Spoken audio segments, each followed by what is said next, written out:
Welcome, everybody. We have another episode here for you today. With us, well, I'm Andrew, the co-host of Superhero Stuff You Should Know. Ben is busy today, couldn't make it, but we do have Aaron Waltke here. Thanks for showing up, man. Hey, my pleasure. Happy to be here. So Aaron Waltke is or was a screenwriter on Star Trek Prodigy, Wizards, Troll Hunters, Tales of Arcadia, Teen Titans Go, Transformers 1, and most importantly, Unikitty. Yes, I have had a wide and varied career. A lot of people don't have that opportunity to get to work on stuff that skews very zany and absurd, like Unikitty, or very serious sort of action adventure fare, like Star Trek Prodigy or Transformers 1. I count myself very lucky that I get to tell so many different kinds of stories that satisfy, I guess, the funny bone in me and the heartrending tragedy loving part of me. Were you always a writer? I mean, that's yes and no. It's sort of when I was really young, like 5 or 6, I didn't really know what I was aiming towards, but I would write these little short stories and I found, I guess, what you could call a spec script or or something to that effect that I wrote when I was about 6 years old. That the best way I could describe it is almost like a zany like parody movie. Okay. It was about 2 pages long, and it felt like Airplane or something, like a Zucker Brothers kind of like really broad, weird jokes. And you wrote that at what age? I was about 6. Oh wow! It wasn't, so this was it was showed very up pretty strange. early on. Then your interest in writing showed up early on. Yeah, I would say so. And then my friends in the neighborhood found my parents' camcorder, and we started making these really wild short films. When we learned that you could stop and start the camera and do what's I later learned was called an in-camera edit. you know, we could record something and then shoot the reverse, and then we could suddenly make movies. And it was I caught the bug, and I never quite got over it. That's awesome. We're almost exactly the same age. I looked up on your IMDb. You're about 20 days younger than me, ish, something like that. Yeah. You know what I found out the other day is apparently J.D. Vance is also born like within like 10 days of us, which I know. Very strange to learn that. Yeah, I know. It's weird getting to this age and seeing people at that level. He's younger than me. No, he's 20 days older than me, but still, it's pretty much the same.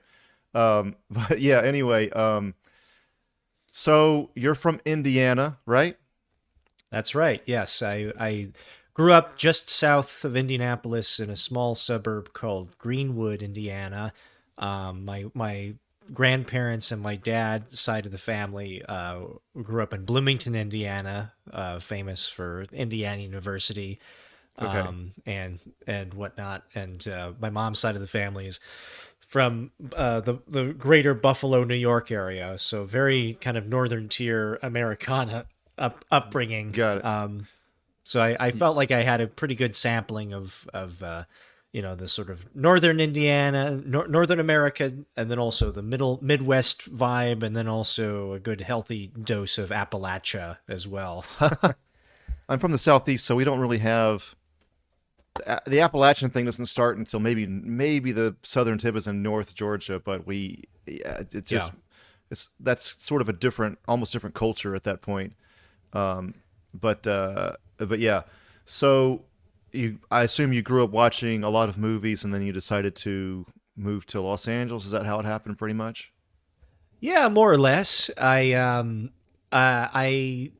When I was a kid, as you may remember, since you're about the same age as me, internet was mostly dial-up, if that. And so the instant gratification of pulling up any movie or television show that ever existed instantly, with your Apple TV or your iPhone or whatever, simply did not exist back then.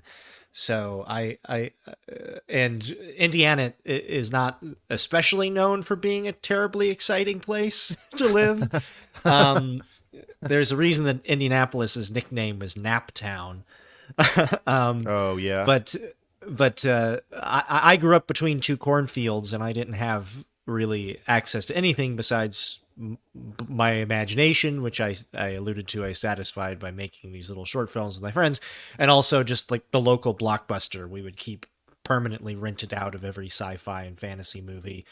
And also WGN, which is like the Chicago sort of regional cable channel, would have Saturday movie matinees where they would show like a crazy sci-fi or fantasy movie every Saturday, where they would take like a 2-hour movie and then stretch it over the course of what seemed like 6 hours by adding so many commercial breaks. And that was how I entertained myself and kind of got my own, I guess, education of the screenwriting and storytelling. And then I wound up going to Indiana University, which is my dad's alma mater. And I lucked out in that I had a lot of that Indiana University actually has a very good and diverse set of programs that in pretty much every academic field. And so I was able to get a pretty rounded education there, even though the way I chose it was the absolute worst way you should choose a college, which is like, my dad went there. Sure. So and while I was in college, I did a lot of sketch comedy and short films with my friends, and really honed my craft in addition to, learning about philosophy and literature and theater. I directed a few plays while I was at IU, in addition to the live comedy that I was a part of. And then your main goal was always pretty much screenwriting, though? I think so. I had ambitions to, and I still do to a certain extent, to direct as well. But screenwriting, I think, came a little bit easier to me in a way, because directing and producing a film is really hard. I know. And once I realized I could just imagine it and write it, and I wouldn't have to worry about setups. Someone else do the rest of that. Yeah, exactly. I was like, that's actually kind of nice. But as time has gone on, I've certainly dipped my toe back into being the one that has to worry about all that stuff as a showrunner. And so that I never quite got away from it. But writing I love, because that's where it all starts. That's really the genesis of an idea or a story, and the closest you get to being an author and filmmaking. And then it becomes terrifically collaborative after that. Whether you're working with a director or producers or even executives or development folks, you start to build on that and create this story with this group of artists, in theory, and hopefully make something that none of you would be able to do on your own. And so that's very exciting, and that's why I've gravitated more towards the filmmaking side, besides the fact that they're the ones that keep paying me to do this. Right. Do you have a favorite thing you've written so far? Gosh, I think it's kind of hard for me to quantify that, because as I alluded to before, each one kind of is so different in tone. I would say Star Trek Prodigy is probably closest to me in some ways, just because I love Star Trek ever since I was 2 years old. Like one of my earliest memories was, one of my earliest memories as a kid was, I think I was like 3.5 or something, sitting on the couch with my dad watching what I later realized was the pilot to Star Trek: The Next Generation way back in 1987. So, wow. So it's always kind of been a part of me. I am deeply connected to, and I appreciate the Tales of Arcadia universe, which was an opportunity to collaborate with a lot of amazing artists, not the least of which was Guillermo del Toro, but also Rodrigo Blas, who came over from Pixar, is an incredible storyteller. Mark Guggenheim, who's a great showrunner and comic book author and screenwriter himself. The Hageman brothers, who, they worked on everything from the Lego movie to Scary Stories to Tell in the Dark. And, Chad Quant and Ashley Bradley were my fellow writers on that, who have gone on to do amazing things as well, like Marvel's What If and such. Yeah. So it was just like this really amazing experience, not the least of which because it was my first experience in a writer's room in television, and that was about 10 years ago. Before that, I had worked on features and online stuff, and plays and live comedy and everything else under the sun. But that was a really magical experience. How much was Prodigy done by the time you got on it? Was it already a season, or No, there was nothing?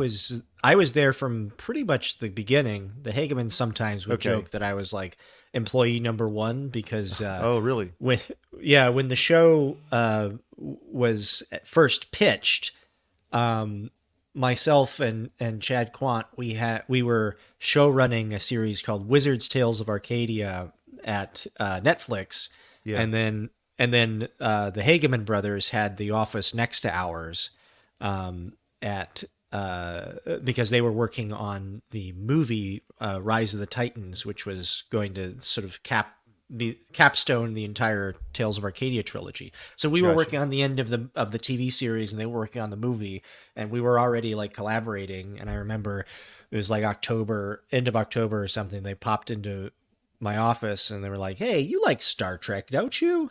I was like, "Yes, I do."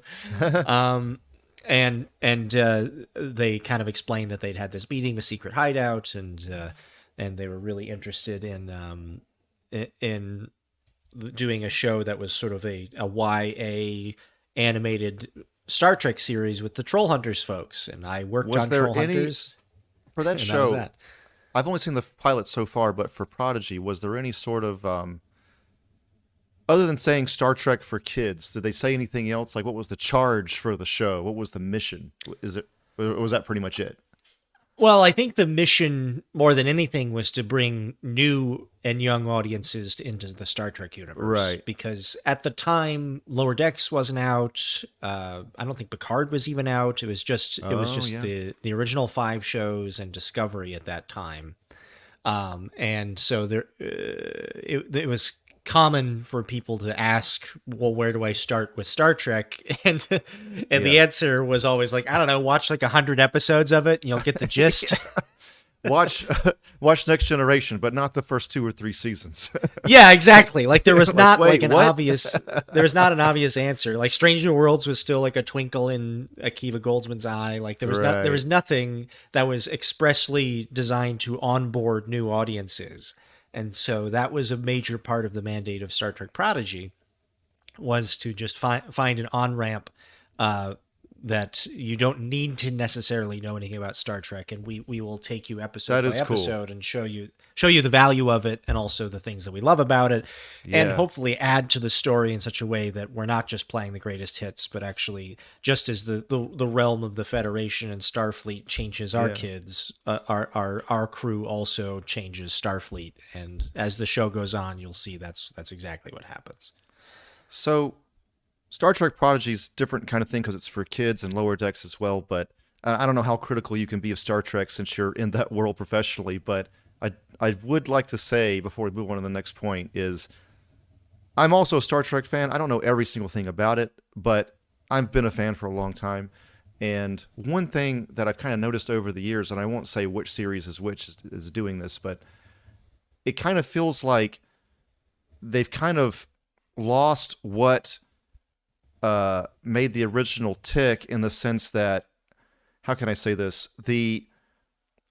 They're not dipping into sci-fi as much anymore. They're not exploring scientific ideas. They're not exploring existential questions about mankind and the universe as much as they are just playing in a world with the Enterprise. And they're in the sandbox of Star Trek, but there's no.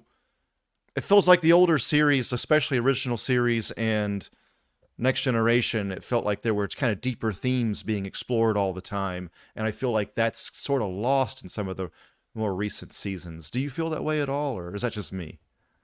What I will say is that I think with Star Trek, it's a pretty big tent franchise, and Yeah. so and also it's easy to look at the old series through the lens of your holistic memory of it, because Yeah. I think Futurama has a great joke in the episode about Star Trek in the future and its legacy or what have you. Where Fry is aghast that no one had watched the Star Trek the original series, and he was like, it's 70 episodes of incredible Star Trek, of which there are maybe 30 good ones. Right. So I right, think right. it's sometimes it's difficult for something that is new that comes on the scene to be compared against your memory of all the amazing heights that Star Trek has reached, because it's now approaching 900 episodes of television, and so even if only a third of those are top tier, that's still like 300 hours of incredible television that your memory is you're right. Star Trek at its peak.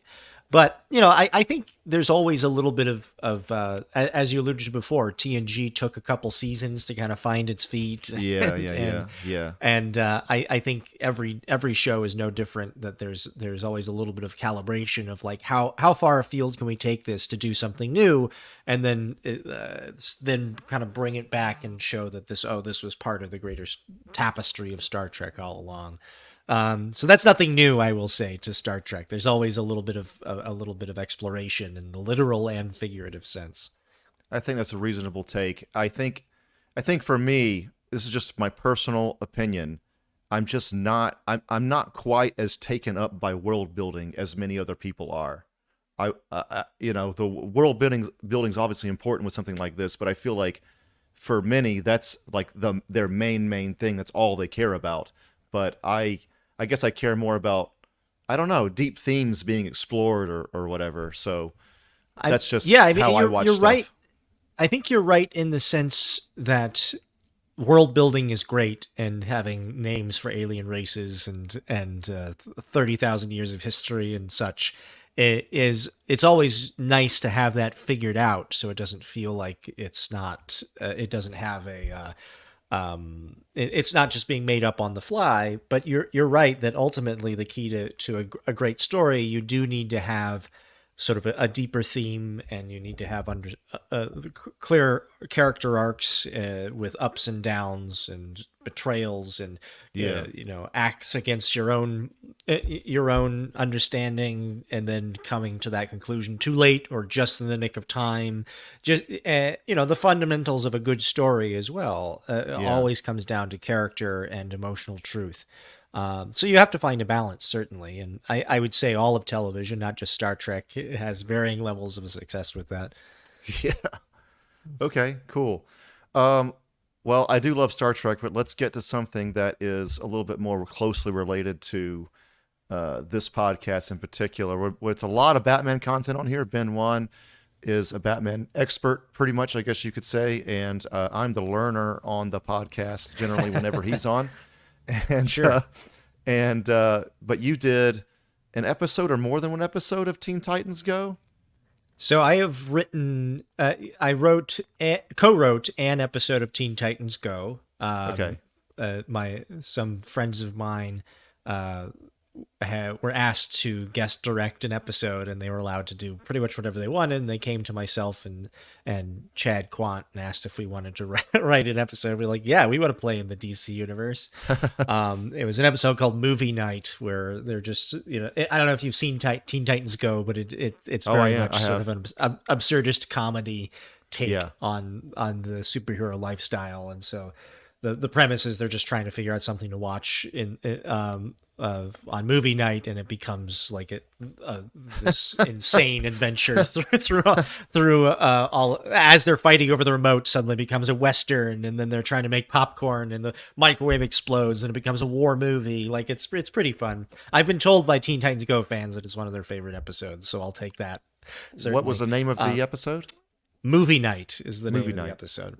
Yeah. Okay. And then I also had a chance to actually write for Batman and DC Comics last year. Nice. In an anthology series. That they do quarterly anthology series, and this one was actually a romance-themed one. So I did a story for Red Tornado as a sort of a lovelorn android trying to find his way through the difficulties of being a robot that's torn apart and put back together.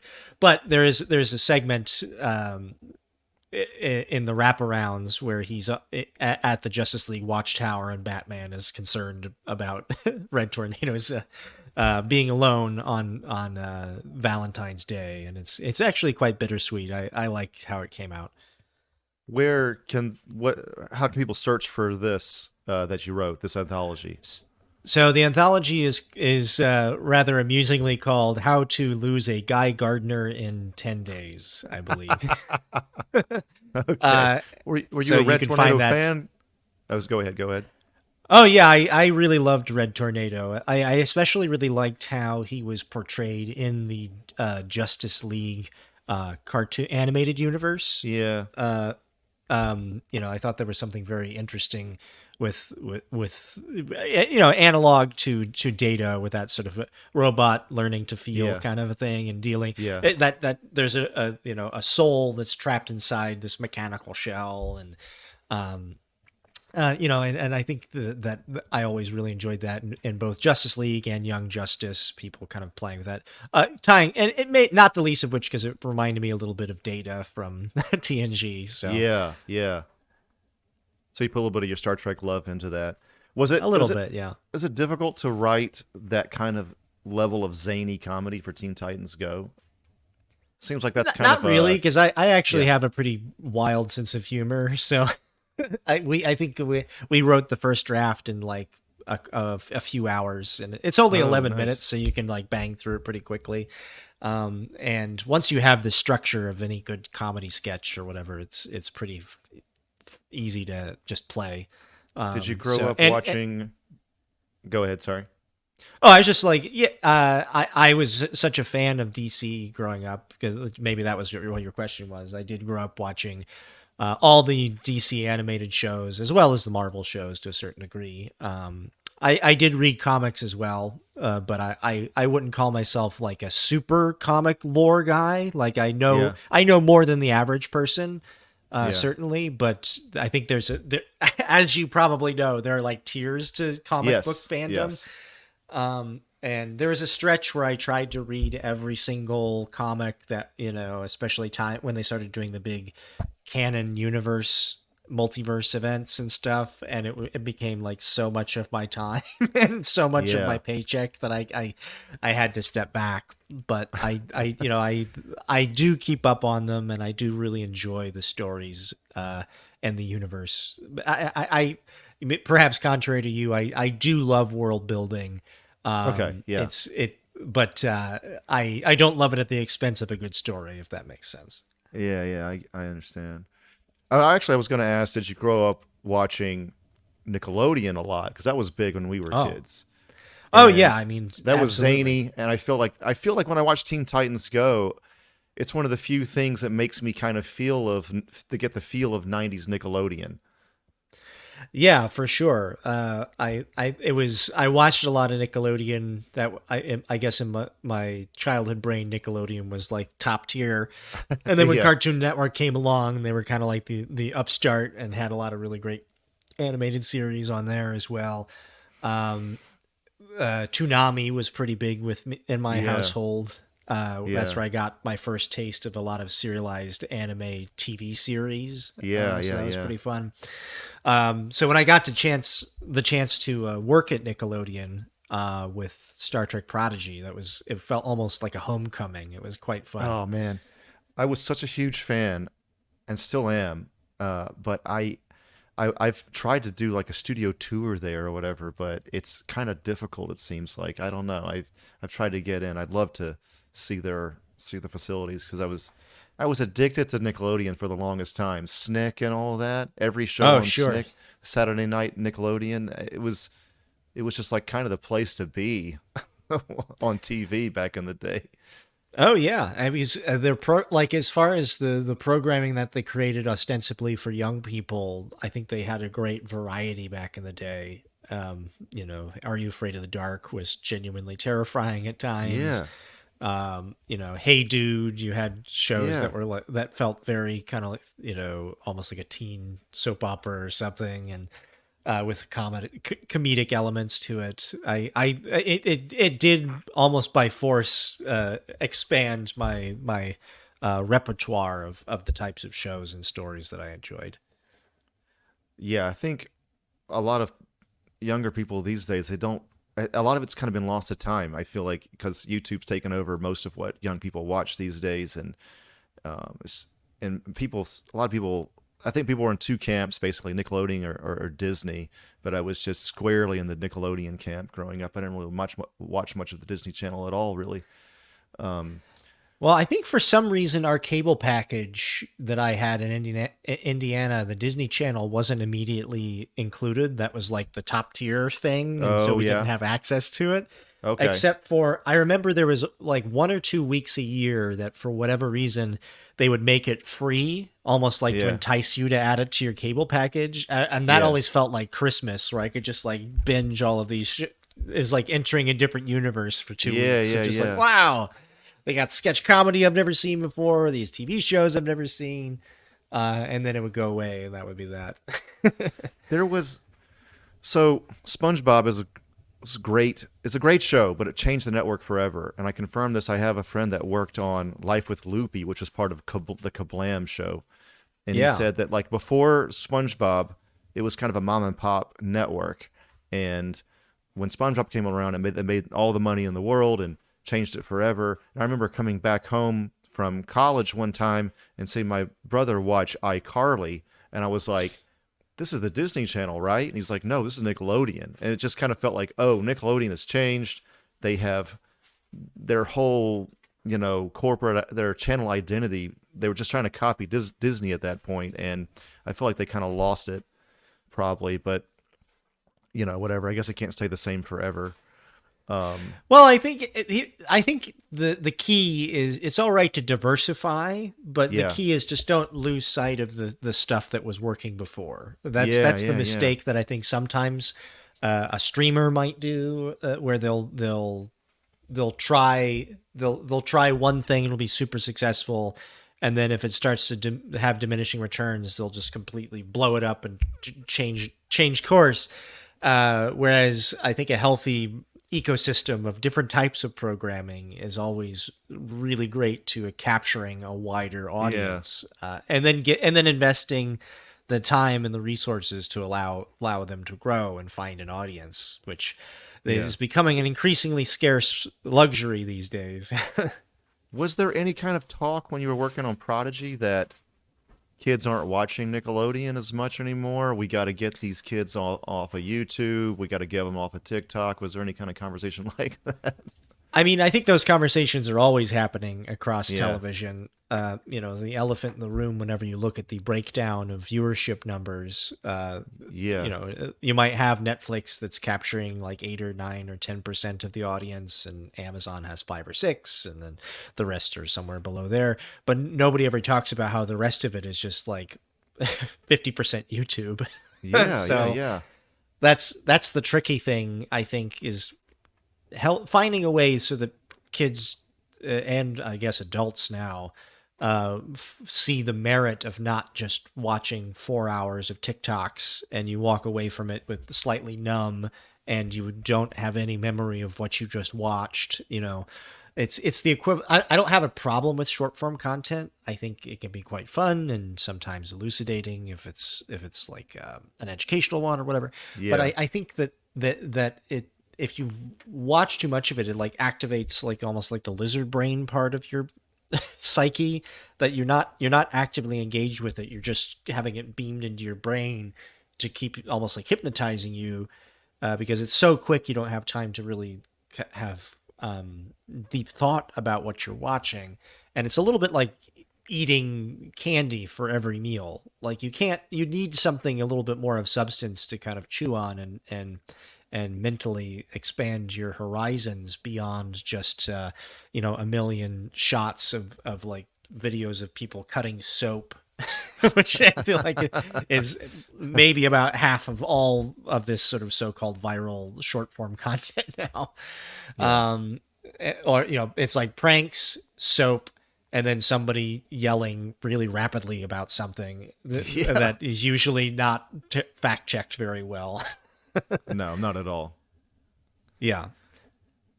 So, what what can you say about Transformers One? I mean, well, Transformers One was a project that I was brought on to help with a little bit pretty late in the process. I was brought on maybe about a year ago, and was on it for a few months, just helping to get it shape up the story and strengthen the character arcs and that sort of thing. And that was just before I think they had finished casting. And it was Josh Cooley, who is brilliant. I think he did a really amazing job taking a franchise that I think it had been. Transformers is a really interesting series in that it has had so many adaptations and iterations. There's a little bit less preciousness when it comes to quote unquote canon. They always just assume that each story is its own contained universe, and and they're okay with it.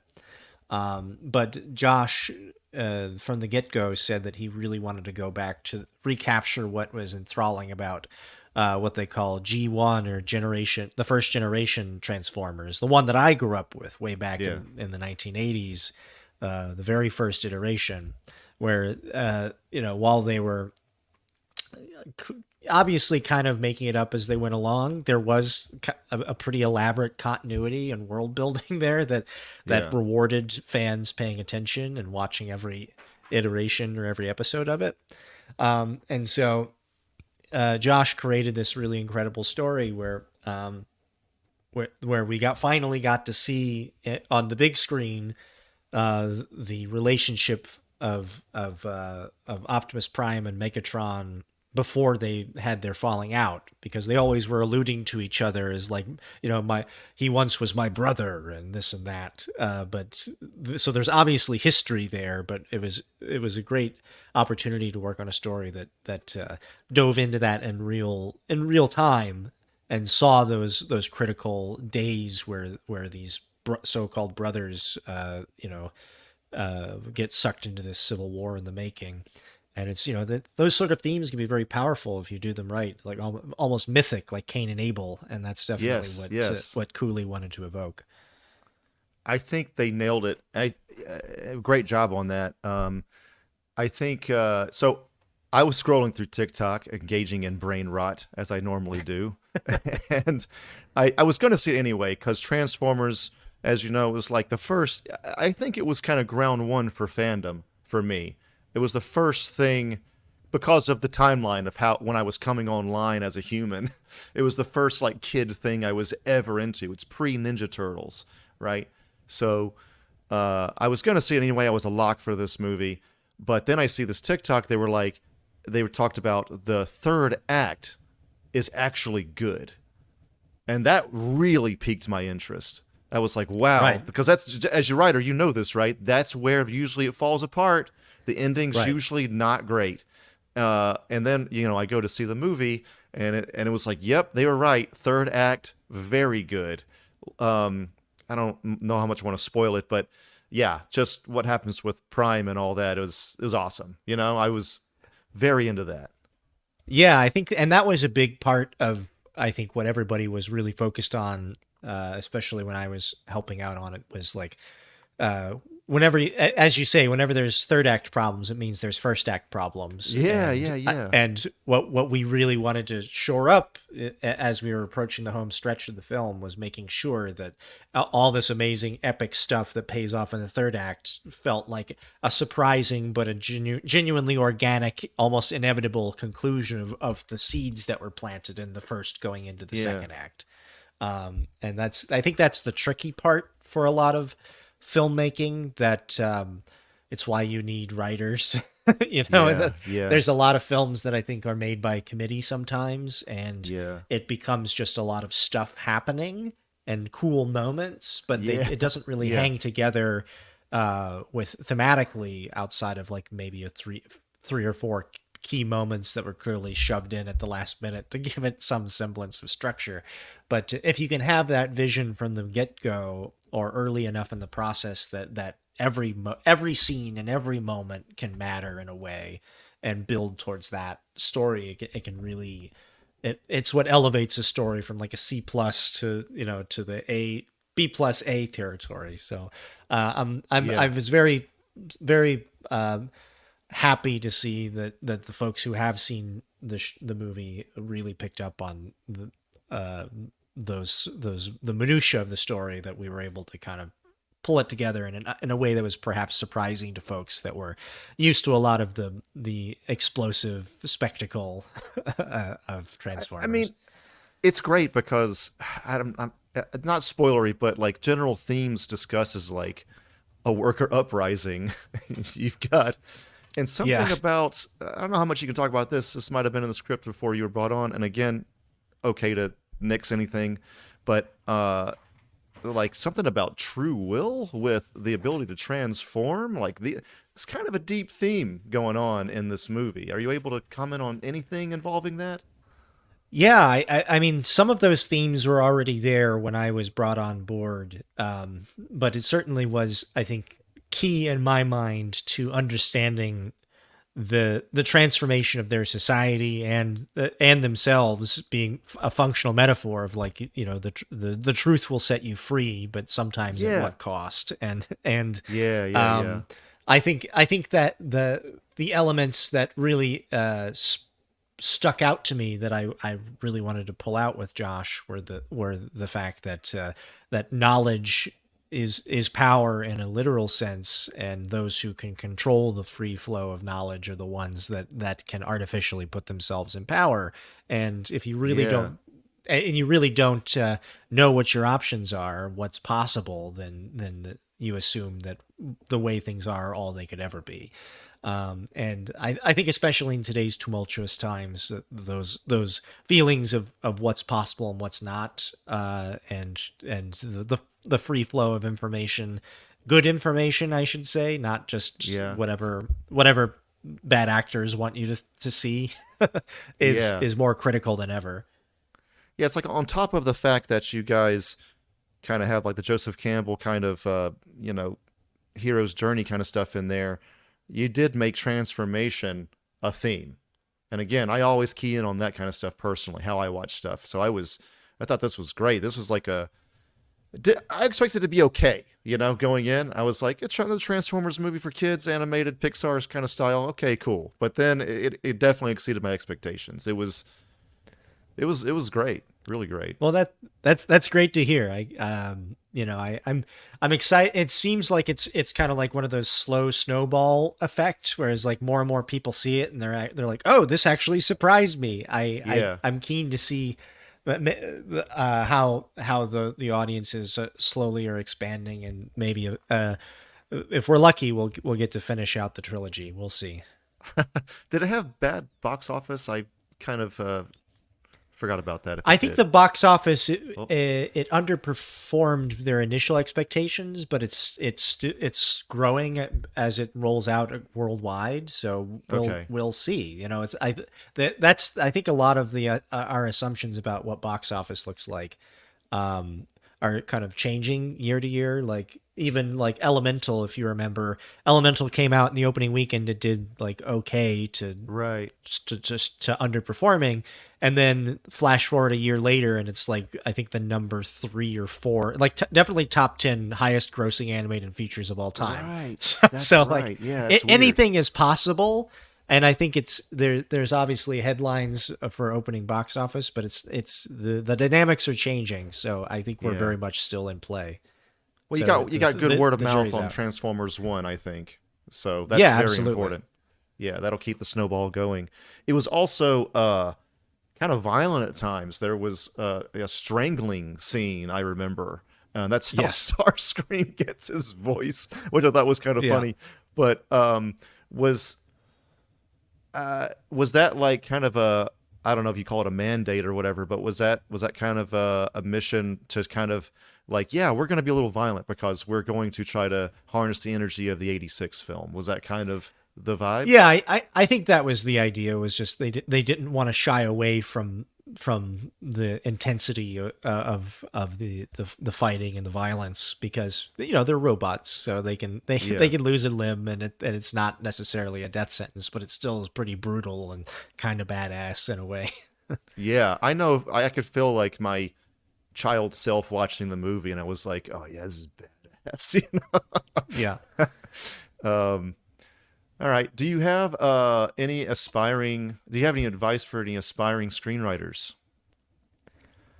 Yeah, I have some advice. I get asked this question quite often, and I have kind of a lot of a scattershot of things that I wish that I knew when I was starting out.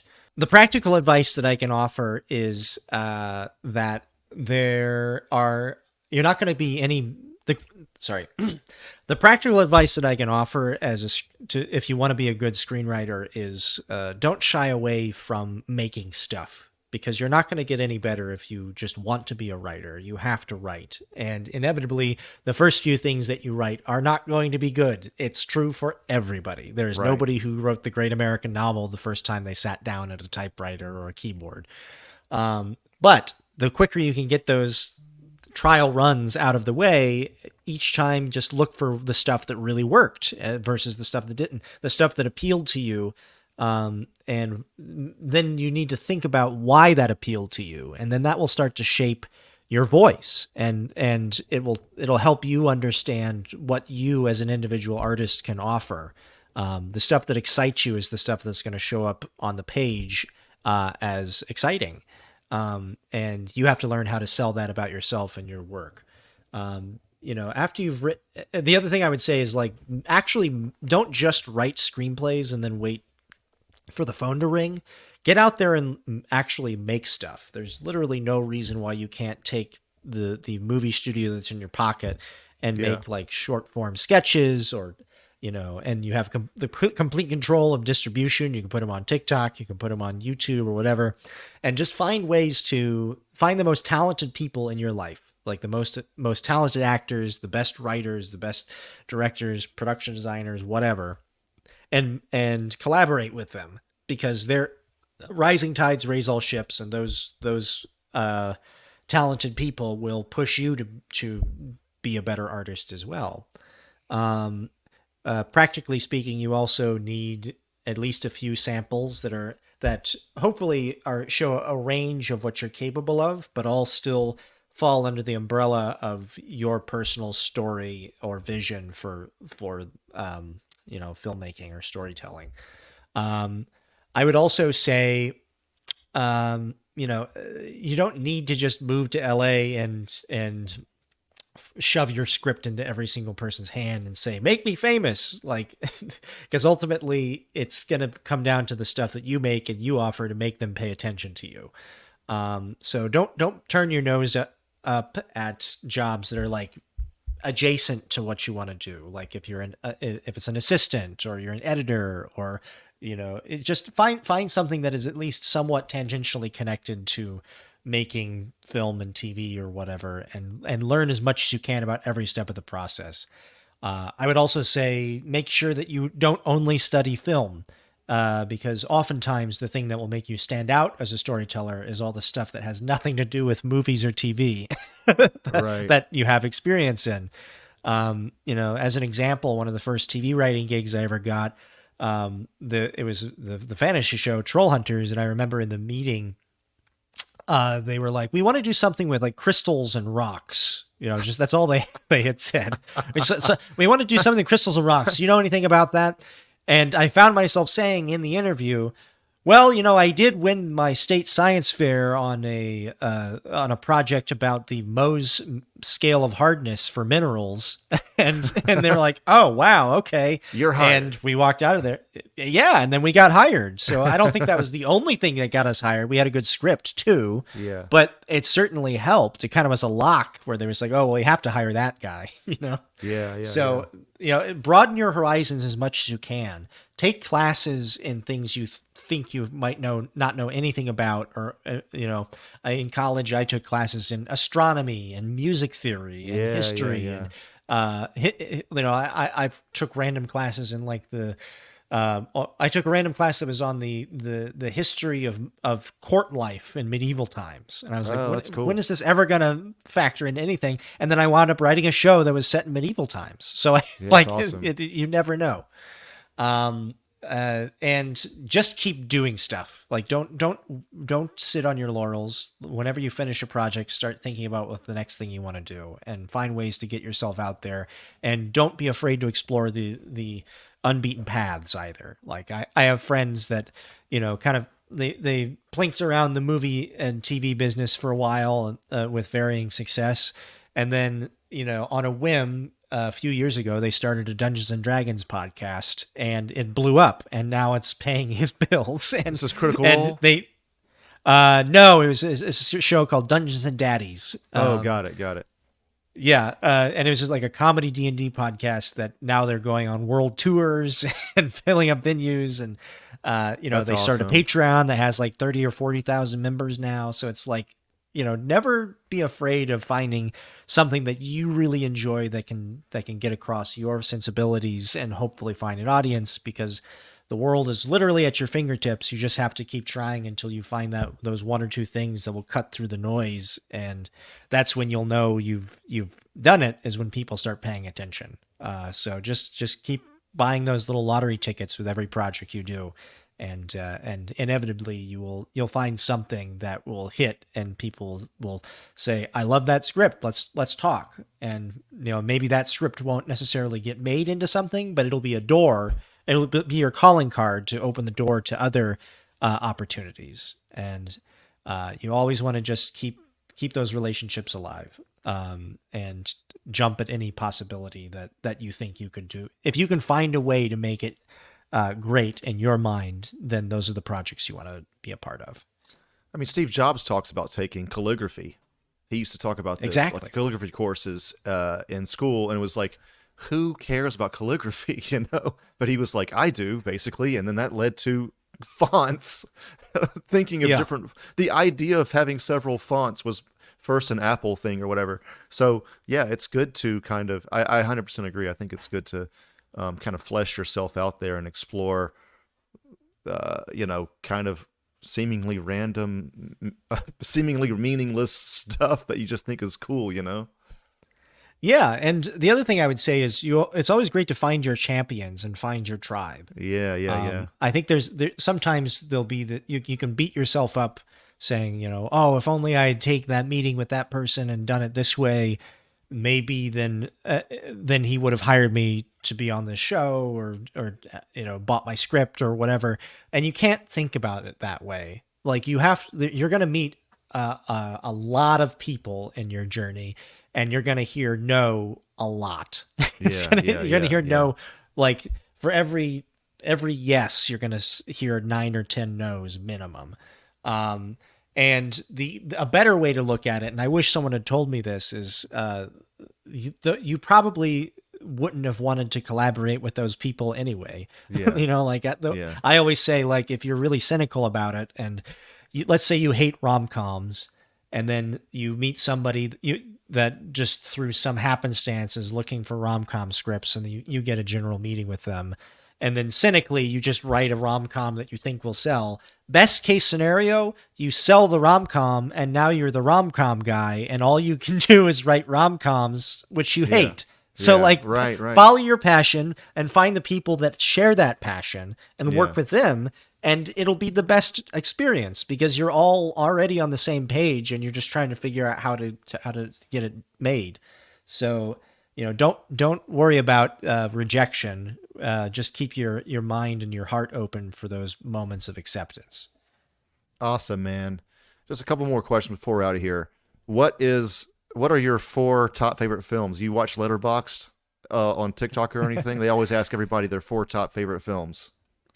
This is always tricky. Like, the favorite or best is always gives me an anxiety attack. But No, just favorite. We're going for subjective picks. Yeah. I mean, I was always an Amblin guy. Like, it's hard for me to not put Back to the Future on there. Those were pretty formative for me. Same with Indiana Jones.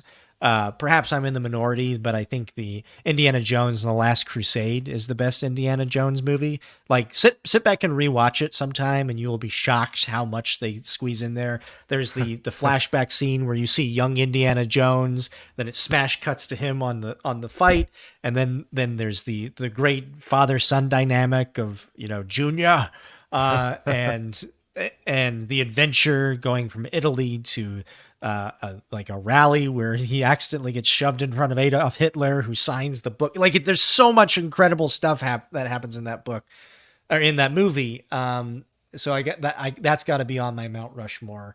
There's a really amazing Alexander McKendrick movie called The Sweet Smell of Success that I really love. It's like late stage film noir, almost post noir, about sort of a corrupt newspaper editor. Check it out. It's great. Burt Lancaster plays a villain in it. It's so good. Awesome. And then The Third Man is also another great sort of classic noir. It's memorable. It's most memorable both for its really stark chiaroscuro lighting and set in, I think, a post-World War II Vienna. So everything is very creepy and strange, and just meeting all these weird people that are thriving in the rubble of Austria's destruction. And then the third act, reveal of one of Orson Welles' most iconic roles, even though he's in, like, I think only 2 scenes in the whole movie. The scene in the Third Man where he steps out of the shadows, and then he essentially says, "Let's talk," and then they get on a Ferris wheel, and as they get to the top of the Ferris wheel, you slowly realize that Harry Lime, played by Wells, who the main character was looking for the whole movie, his old friend who couldn't possibly be involved in all of these crimes around town, you find out that he has in fact become sort of like this arch villain, and he's looking down at all the people, and he's just like, "Look at all those little dots down there. And how much would you really be afraid? How much would you really mourn if 2 of those dots stopped moving?" And it's like, holy crap, what a great line. Yeah. And then he talks about the history of war, and talks about how, like, war and death can breed great innovation, and he's just like, look at all the great innovations that a country like Germany has put forth, and now look at the Netherlands. What have look at the Swiss, I think he says, that they've stayed neutral and out of conflict, and what's the best thing they provided? The cuckoo clock. And it's this really crazy, like, it's a master class in how to write a villain that's compelling and seems to have a point, even though you don't want him to. And then obviously he gets his comeuppance in his own way, but it's a brilliant film. So there's 4 great movies right there. Third Man. Okay. Awesome, man. And last question. You are Guinness World Record holder? Yes. And so right after I graduated college, I didn't have anything going on. I didn't have a career. I didn't have hardly any money. And I was like, you know what? If I'm ever going to get a Guinness World Record, I feel like now is the time. I don't have a job.